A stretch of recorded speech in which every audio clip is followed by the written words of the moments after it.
আসসালামু আলাইকুম রহমতুল্লাহ বারাকাতুহু। স্মরণ করতেছি ডক্টর মোহাম্মদ ইউনূস স্যার, প্রধান উপদেষ্টা। আপনি দুটা জিনিস বড় বিনিয়োগ পেয়েছেন, সে একটা হলো পানি চুক্তি করেছেন 50 বছরের, আর হলো বিশ্বমানের মেডিকেল তৈরি করবেন আমাদের বাংলাদেশে। আলহামদুলিল্লাহ, এমপি মন্ত্রী সহকারে, রিক্সা চালক সহকারে পৃথিবীর কোনো দেশেই যেন চিকিৎসার জন্য না যাওয়া লাগে। আলহামদুলিল্লাহ, এখন আপনি নির্বাচন 1 বছর পরে বা 6 মাস পরে তো নির্বাচন দিবেন 100%, কারণ আপনি ক্ষমতার লোভী না।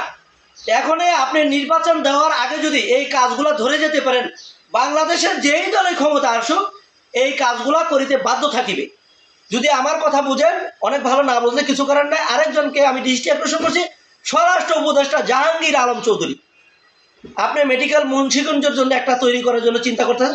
আমাদের নিমতলায় যদি একটা বিশ্বমানের মেডিকেল আপনি করতে পারেন, রিক্সা চালক থেকে লেগে এমপি মন্ত্রী পর্যন্ত কোনো চিকিৎসার জন্যই যেন বাইরে না যাওয়া লাগে, আমাদের এই মেডিকেলের সব চিকিৎসা হবে।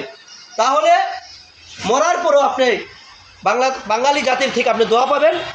আপনাদের সকলের বাঙালি জাতির সুস্বাস্থ্য কামনা করে আমি শাহিন জোহর দেশপ্রেমিক এখানেই বিদায় নিচ্ছি। আল্লাহ হাফেজ।